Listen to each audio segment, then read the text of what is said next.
Shalom, selamat pagi adik-adik. Apa kabar semuanya? Ya, hari ini kita bertemu lagi. Kita mau beribadah. Nah, Kak Debbie mau sapa dulu ya beberapa anak sekolah minggu. Coba Kak Debbie mau sapa. Joy sama Gloria sudah siap? Ya, terus ada Gavin nih sama Reva. Sudah siap? Terus ada Vide. Nah, sudah siap ya? Ada siapa lagi ya? Oke, ada Clint, ada KL, ada Sean. Sudah siap semuanya? Nah, adik-adik jangan lupa ya, kalau mau sekolah minggu harus mandi dulu, harus berpakaian rapi. Kenapa? Karena kita mau datang kepada Tuhan. Kita mau mengucap syukur. Nah, karena Tuhan sudah mengizinkan kita untuk beribadah lagi. Oke ya, sekarang duduk yang tenang, ambil sikap berdoa.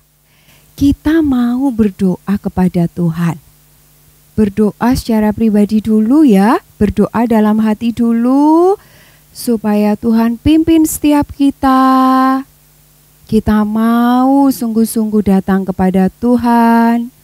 Kiranya Tuhan memberkati kita, menyertai kita. Kita mau mengakui dosa kita kepada Tuhan, supaya ibadah kita menyenangkan hati Tuhan.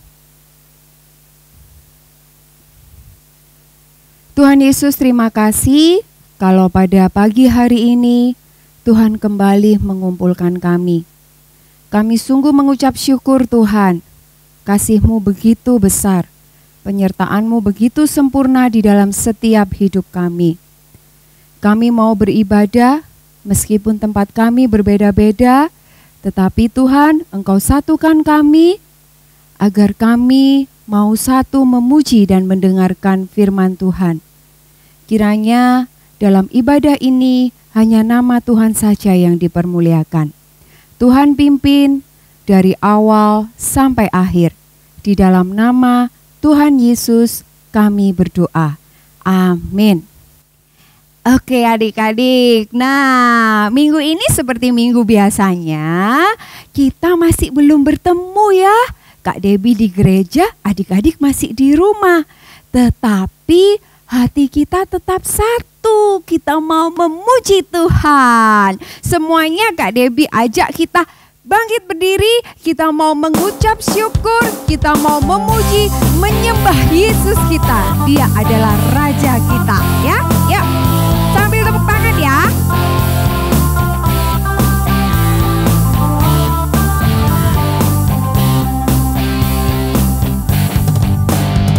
Satukanlah hati kami untuk menyembah dan menyembah, oh Yesus, Tuhan dan Rajaku. Eratkanlah tali kasih di antara kami semua, oh Yesus, Tuhan dan Rajaku. Bergandengan tangan dalam satu kasih, bergandengan tangan dalam satu iman, saling mengasihi di antara kami, keluarga kerajaan Allah. Sekali lagi ya. Satukanlah hati kami untuk memuji dan menyembah, oh Yesus, Tuhan dan Rajaku. Eratkanlah tali kasih di antara kami semua, oh Yesus, Tuhan dan Rajaku. Semuanya bergandengan tangan ya. Bergandengan tangan dalam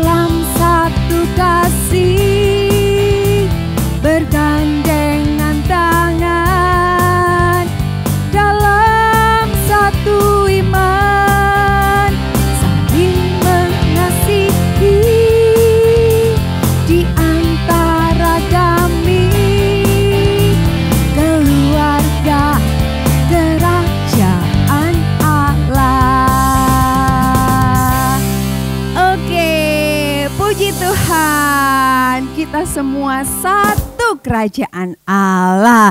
Ya, Tuhan sangat mengasihi kita. Dia sudah rela mati untuk kita, untuk tebus dosa kita. Nah, Kak Dewi mau tanya nih sama adik-adik. Siapa yang minggu kemarin sekolah minggu atau beribadah di rumah bersama mama papa di rumah? Siapa ya? Angkat tangan. Lah, kok nggak ada yang angkat tangan ya? Oh ada, itu ada 1, 2 ya. Nah, kira-kira masih ingat gak ya ceritanya tentang apa ya? Waktu itu siapa yang cerita? Oh benar, Kak Vena yang cerita waktu itu. Nah, adik-adik, Kak Vena bercerita tentang Raja Aram. Dia yang berinisiatif, dia yang menyusun rencana, dia mau membuat bangsa Israel pecah belah, tetapi berhasil tidak? Tidak berhasil. Karena apa? Karena Tuhan memberitahu Nabi Elisa. Tuhan Maha Tahu ya. Begitu juga sekarang ini. Kalau adik-adik tidak beribadah dengan sungguh-sungguh, tidak memuji Tuhan dengan sungguh-sungguh, Tuhan pun tahu. Nah, kasih Tuhan begitu besar. Baik waktu itu kepada bangsa Israel, sekarang pun Dia juga mengasihi kita. Kasih Allah itu lebih tinggi dari langit, lebih dalam dari lautan. Kita pujikan sama-sama ya. Sekali lagi Kak Devi ajak berdiri lagi ya.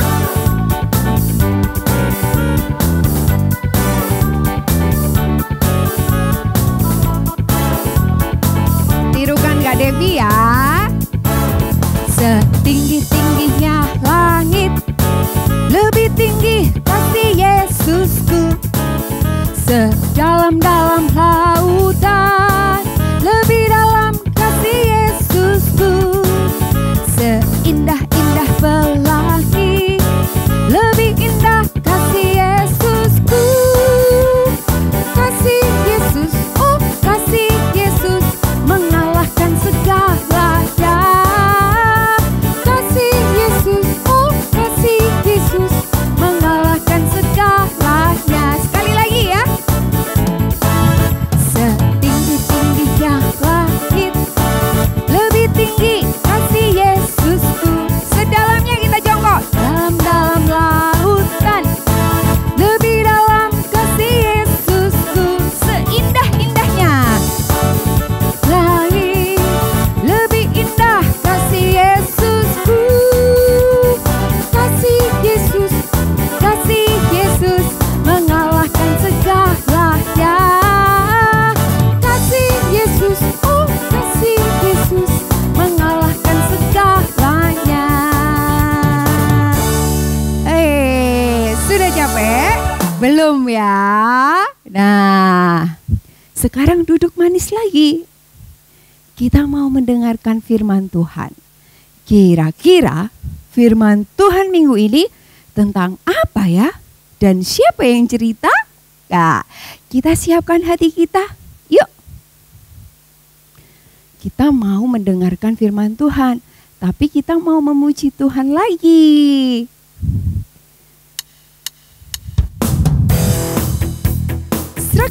Srek. Ku buka Alkitab, lalu ku baca. Srek. Ku buka Alkitab, lalu ku baca. Semuanya ya. Firman Tuhan ada di hatiku, ada di langkahku, ada di hidupku, dan terus bertumbuh, sirami jiwaku. Berbuah,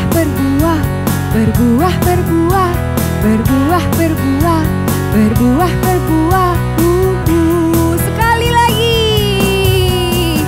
Firman Tuhan ada di hatiku, ada di langkahku, ada di hidupku, dan terus bertumbuh, sirami jiwaku. Berbuah, Berbuah, berbuah, berbuah, berbuah.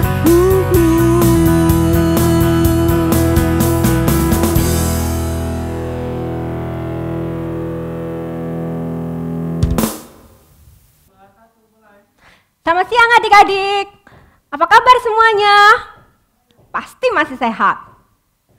Kak Grace senang sekali loh bisa ketemu kalian semua, walaupun tidak secara langsung. Sebelum kita mendengarkan cerita hari ini, kita mau main dulu ya. Main apa ya kira-kira? Tebak puzzle. Ayo, semua sudah tahu caranya? Kak Grace mau kasih gambar satu persatu, nanti adik-adik yang tahu ceritanya langsung kasih tahu. Bilang ke mama papa ya. Oke, kita coba satu puzzle, ini cerita apa ya? Coba itu kelihatan gambar kaki. Kira-kira cerita apa ya? Oh bukan, ayo coba kita lihat lagi, satu lagi. Loh, kelihatan gambar tangan, apa itu ya? Cerita apa ya? Bukan itu. Bentar lagi, satu lagi. Wah, bapak siapa ini ya? Cerita apa ya? Oh betul, itu Nabi Elisa. Nabi Elisa sedang apa ya? Kok tangannya diangkat? Coba tebak lagi cerita apa ini kira-kira? Ya betul, itu cerita tentang Nabi Elisa sedang membangkitkan anak dari perempuan Sunem. Betul, ayo kita lanjut gambar kedua. Kira-kira cerita apa ya? Wah, kelihatan matanya satu. Siapa ini ya? Loh, kok tangan? Oh, lagi di air ini. Nah, sekarang mungkin kalian bisa menebak. Cerita apa ini ya kira-kira? Nah, sekarang semua pasti tahu. Kisah tentang siapa ini? Iya betul, kisah tentang Naaman yang disembuhkan dari penyakit kustanya. Sekarang kita lanjut ya, tebak puzzle gambar ketiga. Apa ya ini ya? Kok nggak kelihatan ya, nggak jelas? Coba lagi. Ada yang sudah tahu gambar apa ini? Bukan itu. Coba lagi. Gambar siapa ya ini? Coba ya, kita klik lagi. Nah, ini gambar apa ya kira-kira? Kurang jelas ya, coba kita lihat lagi. Oh, sudah ada yang tahu kira-kira ini gambar apa? Kita lihat lagi satu. Coba ditebak, diingat-ingat, pernah lihat gambar ini di mana? Ada yang sudah bisa jawab? Belum? Atau sudah? Kita lihat aja yang terakhir. Gambar keseluruhan adalah seperti ini. Apakah ini? Ada yang ingat cerita ini tidak? Iya betul sekali, ini cerita minggu lalu. Waktu Kak Vena cerita bagaimana Tuhan mengirimkan pasukan untuk menolong, melindungi Nabi Elisa dari tentara Aram. Betul sekali. Nah, sekarang yang terakhir, gambar puzzle kita yang terakhir. Apa ya? Coba kita tebak lagi. Apa ya? Oh, ada orang yang membawa barang bawaan. Apa ini ya? Kira-kira?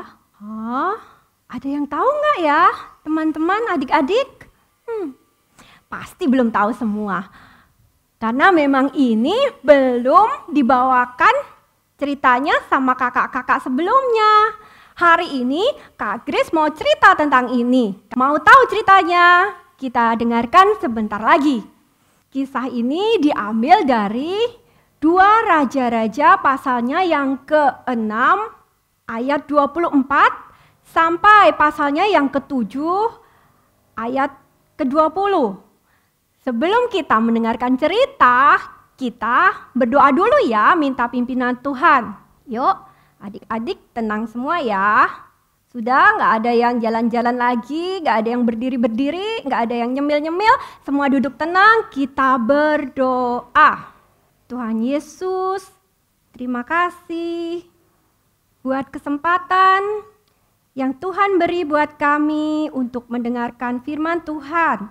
Tuhan, tolong kami supaya kami bisa memusatkan pikiran kami pada cerita yang diceritakan, supaya kami boleh belajar untuk mengerti lebih lagi akan kebenaran firman Tuhan. Pimpin kami semua Tuhan, di dalam nama Tuhan Yesus kami berdoa. Amin. Nah, sekarang kita mau mendengarkan cerita. Adik-adik, ada yang pernah merasa lapar enggak? Pernah ya? Ya misalnya kalau pagi-pagi lupa enggak sarapan. Siang-siang jam 11 gitu pasti udah perutnya bunyi-bunyi gitu, lapar ya. Krucuk. Bunyi apa itu? Oh, ternyata saya lapar. Kalau jam 12 siang belum makan, pagi nggak makan, siang nggak makan. Wah, udah benar-benar lapar ini ya. Malam baru ada makanan. Waduh, rasanya itu sudah kelaparan ya. Baru 1 hari itu nggak makan. Kalau besoknya nggak makan lagi gimana? Aduh, lemes dah pasti. Udah nggak kuat, 3 hari nggak makan. 4 hari nggak makan.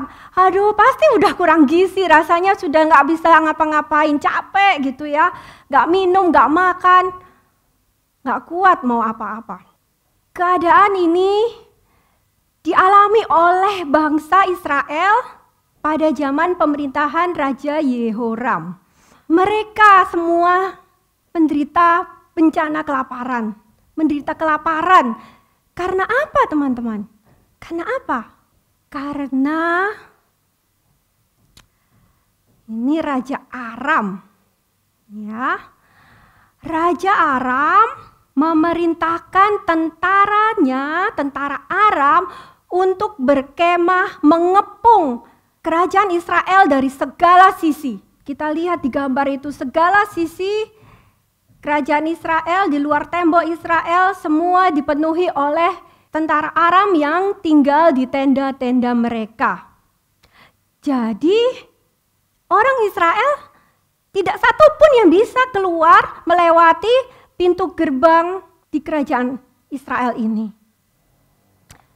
Mereka tidak bisa keluar, mereka tidak bisa cari makanan di hutan atau membeli makanan dari tempat lain. Sehingga persediaan makanan di dalam negara Israel habis, tinggal sedikit. Lalu orang-orang Israel menderita kelaparan semuanya. Bahkan harga-harga makanan semua mahal. Yang dijual pun, misalnya 1 kepala keledai, dibuat apa ya kepala keledai? Nanti mungkin dibuat sup kepala keledai, harganya 80 sikal perak.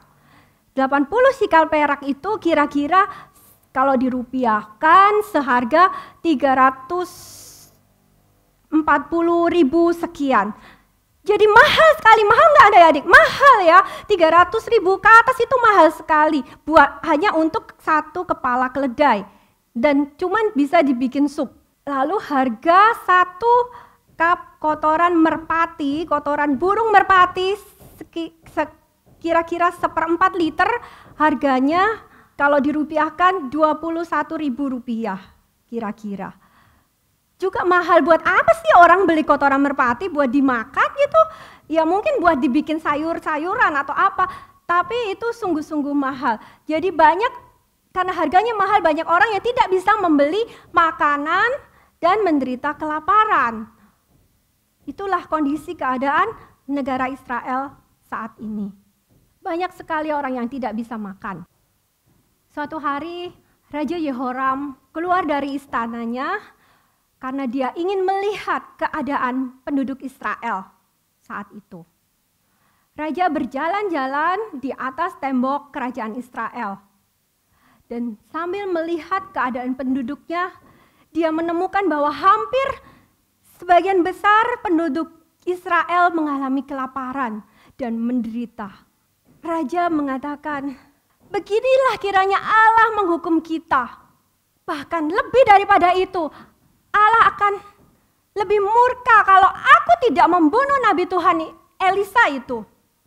Lalu raja mengoyakkan bajunya, tanda ia sangat berduka dan sedih melihat keadaan bangsanya.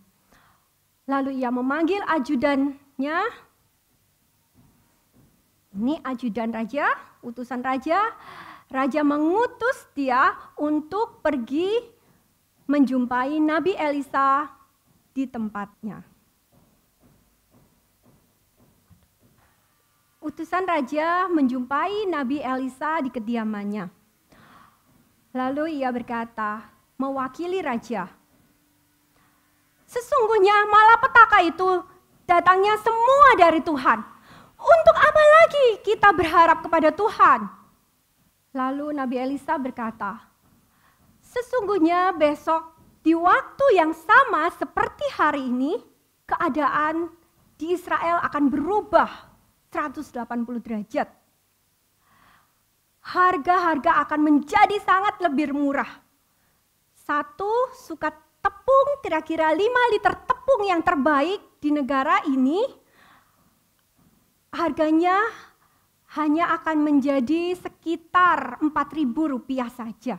Harga 2 sukat tepung jenis lain 10 liter juga hanya sekitar Rp4.000 saja, yang sama dengan 1 sikal perak.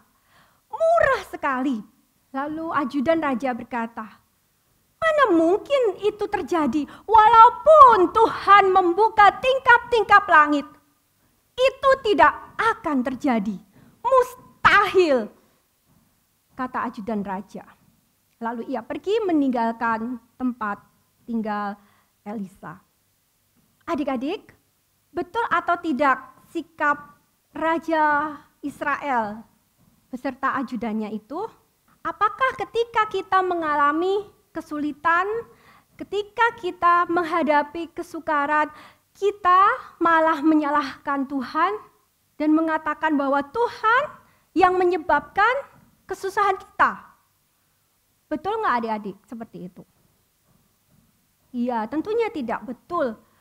Bukan Tuhan yang membuat keadaan kita menjadi susah seperti ini. Kalau kita mengalami hal yang tidak baik, tentunya Tuhan mempunyai maksud buat kita semua. Jadi jangan pernah berhenti berharap. Jangan pernah kita tidak mensyukuri apa yang kita alami di dalam kehidupan kita. Tunggu waktu Tuhan. Dia akan memulihkan keadaan kita. Adik-adik, di gambar ini ada 4 orang. 4 orang ini adalah 4 orang yang menderita penyakit kulit yang disebut penyakit kusta. Penyakit kusta ini waktu zaman itu sangat ditakuti oleh banyak orang karena penyakit ini menular dan tidak bisa disembuhkan. Karena itu setiap orang yang berpenyakit kusta harus keluar dari negeri dan diasingkan di luar tembok negeri itu. Demikian juga yang terjadi dengan 4 orang kusta ini. Mereka dikeluarkan dari tembok Israel dan mereka dibiarkan di sana. Suatu hari 4 orang kusta ini berpikir untuk pergi ke tenda-tenda pasukan Aram yang mengelilingi kerajaan Israel. Mereka berpikir, kalau kami tinggal di sini, kami akan mati kelaparan. Kalau kami menyelinap masuk ke dalam kota, di sana juga tidak ada makanan. Dan cepat atau lambat kami juga akan mati kelaparan. Bagaimana kalau kita pergi ke tenda-tenda orang Aram itu? Siapa tahu mereka berbelas kasihan kepada kita, lalu membiarkan kita dan kita bisa makan dan kita bisa melanjutkan hidup. Tapi kalau mereka menangkap kita, bahkan membunuh kita, ya sama saja. Paling tidak kita sudah berusaha. Lalu pada senja hari, keempat orang kusta ini berjalan menyelinap perlahan-lahan ke perkampungan di mana tenda-tenda orang Aram berada. Mereka berjalan mendekati tenda-tenda itu, tetapi apa yang mereka temukan adik-adik? Sepi. Sepi sekali. Tidak ada tanda-tanda kehidupan seorang manusia pun di sana. Hah? Kok aneh ya? Mana mungkin? Kemana pasukan-pasukan Aram itu? Lalu 4 orang kusta ini mencoba mengintip di dalam salah satu tenda. Oh, benar tidak ada orang sama sekali. Di mana-mana tidak ada pasukan Aram itu. Lalu mereka cepat-cepat mengumpulkan sisa-sisa makanan yang ada di sana. Mereka makan sampai kenyang. Aduh, senang sekali rasanya. Lega bisa makan setelah sekian lama mereka menderita kelaparan. Mereka juga melihat begitu banyak barang berharga ditinggalkan di tenda-tenda orang Aram ini. Lalu mereka cepat-cepat mengambil emas, perak, semua barang-barang yang bagus-bagus dibawa semua sama mereka. Disembunyikan. Ternyata adik-adik, apa yang terjadi sebelumnya sampai orang-orang Aram itu meninggalkan tenda-tenda mereka. Bahkan meninggalkan harta benda mereka yang berharga dan juga meninggalkan kuda, keledai mereka dan juga makanan-makanan di sana. Apa yang terjadi? Betul sekali. Itu pekerjaan Tuhan. Tuhan membuat para prajurit Aram ini, para tentara Aram ini mendengar suatu suara yang begitu ribut seperti suara serangan pasukan berkuda, berkereta, sedang menyerang mereka. Pasukan Aram ini berpikir, oh, Mungkin orang Israel, Raja Israel bekerja sama membayar raja-raja dari Mesir, orang-orang Het, semua bekerja sama untuk menyerang kita, membinasakan kita.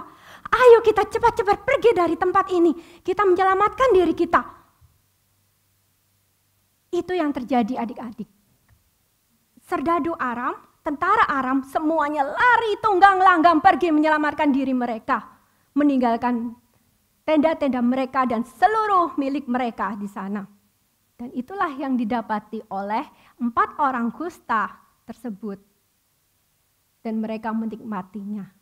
Ketika mereka 4 orang kusta itu menikmati makanan dan melihat barang-barang yang bagus, tiba-tiba mereka ingat,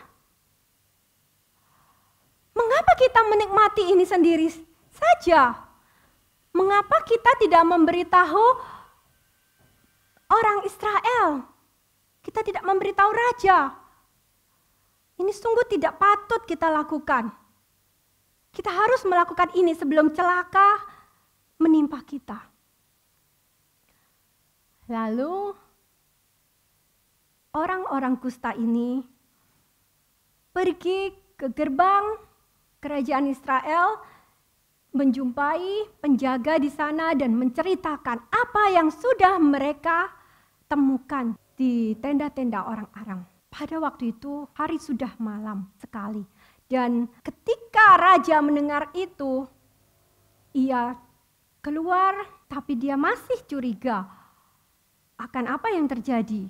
Dia pikir tentara Aram hanya pura-pura sembunyi di satu tempat, dan nanti kalau orang-orang Israel sudah keluar melewati pintu gerbang, mereka akan keluar menyerbu orang Israel dan menangkap mereka. Lalu Raja Israel, Raja Yehoram, menyuruh beberapa orang untuk menyelidiki keadaan tersebut. Beberapa orang pergi ke tenda-tenda orang Aram di luar tembok Israel, dan benar apa yang mereka lihat, yang mereka dengar. Memang tenda-tenda orang Aram ditinggalkan kosong, tanpa apapun di sana. Dan mereka melaporkan kepada raja. Begitu mengetahui bahwa kabar itu benar, orang-orang Israel dengan segera mereka membawa tempat, wadah-wadah, mereka semua keluar dari tembok Israel, mereka bergegas-gegas pergi ke perkampungan Aram. Dan saat itu raja menugaskan ajudannya yang tadi menjumpai Elisa, yang mengatakan bahwa tidak mungkin Allah akan menolong mereka. Ajudan ini disuruh menjaga, mengawasi di pintu gerbang tembok Israel. Lalu waktu orang-orang bergegas keluar, begitu banyak orang bersama-sama keluar, ajudan ini tertabrak dan akhirnya dia mati di sana. Ternyata betul apa yang dikatakan oleh Nabi Elisa kepada ajudan ini. Ayo, ingat nggak apa yang dikatakan oleh Nabi Elisa waktu itu? Pada waktu yang sama dengan hari ini, kerajaan Israel akan berubah, keadaannya menjadi jauh lebih baik, dan engkau akan melihatnya, tetapi engkau tidak akan bisa menikmatinya, tidak bisa memakan makanan yang berlimpah dari kerajaan Aram. Benar yang dikatakan oleh Tuhan melalui Nabi Elisa. Luar biasa ya, apa yang bisa terjadi di kerajaan Israel, benar-benar berubah keadaannya menjadi jauh lebih baik. Dan ajudan yang tidak percaya itu juga benar-benar mengalami seperti apa yang sudah Nabi Elisa katakan, bahwa ia tidak akan bisa menikmati keadaan itu, hanya melihatnya saja. Dari cerita kita hari ini, apa yang bisa kita pelajari adik-adik? Yang pertama, kita belajar bahwa dalam keadaan apapun, kita jangan pernah menyalahkan Tuhan. Walaupun kita mengalami keadaan yang tidak sesuai dengan harapan kita mengalami kesusahan, kesulitan. Misalnya saat ini di zaman COVID ini, kita harus sekolah di rumah, tidak bisa jalan-jalan ke mall, tidak bisa kemana-mana, di rumah terus, bosan. Dan juga ada orang-orang yang ditinggalkan oleh keluarganya karena menderita COVID. Banyak hal di dalam hidup kita yang membuat kita merasa sedih dan putus asa. Tapi jangan pernah sekali-sekali kita menyalahkan Tuhan atas semuanya itu. Tetap berharap, tetap berdoa. Dan tidak lupa mengucap syukur atas semua yang kita alami.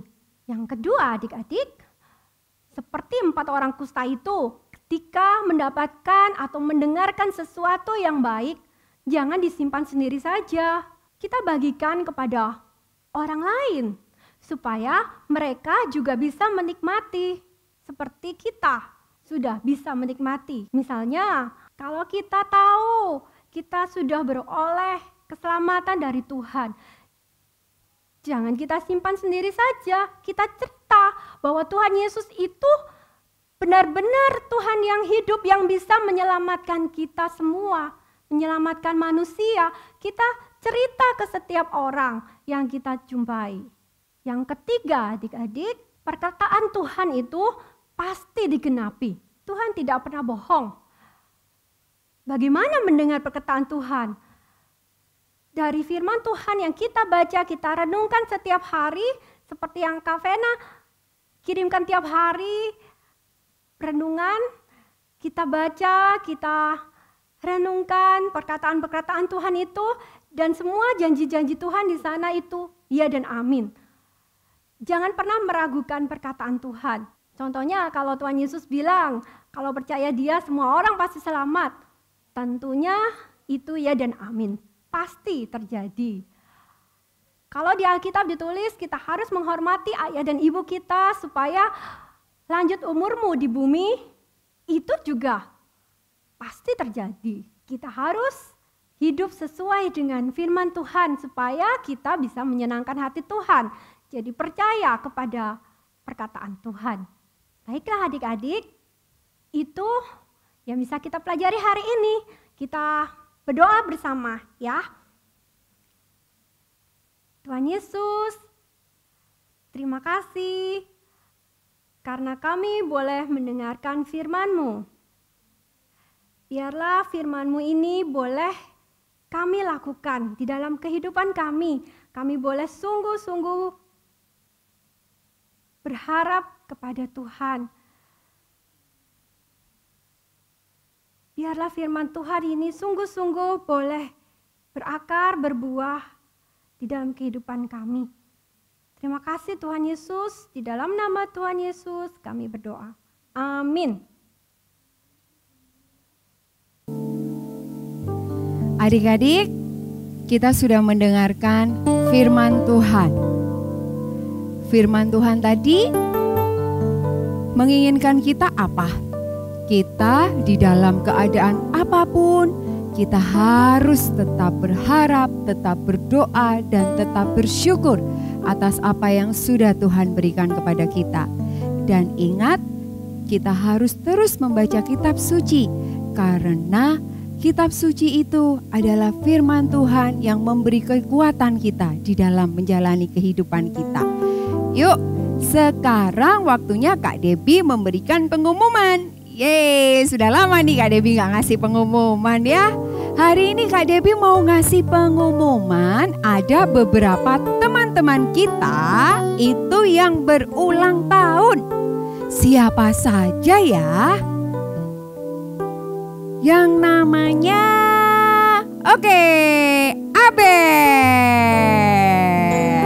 Abel happy birthday. Terus kemudian ada Claudine happy birthday juga.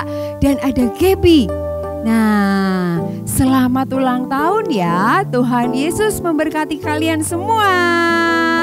Oke, sekarang tiba waktunya kita mau memberikan persembahan. Seperti biasa, minta tolong ke mama papa untuk memberikan persembahan lewat mentransfer uang persembahan di rekening di bawah ini. Mama papa pasti sudah tahu nih ya. Ibadah kita pada pagi hari ini sudah selesai.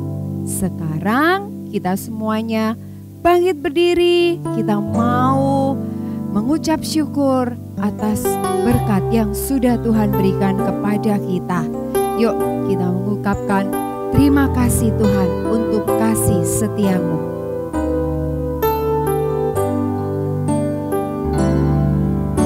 Terima kasih Tuhan untuk kasih setia-Mu yang Ku alami dalam hidupku. Terima kasih Yesus untuk kebaikan-Mu sepanjang hidupku. Terima kasih Yesusku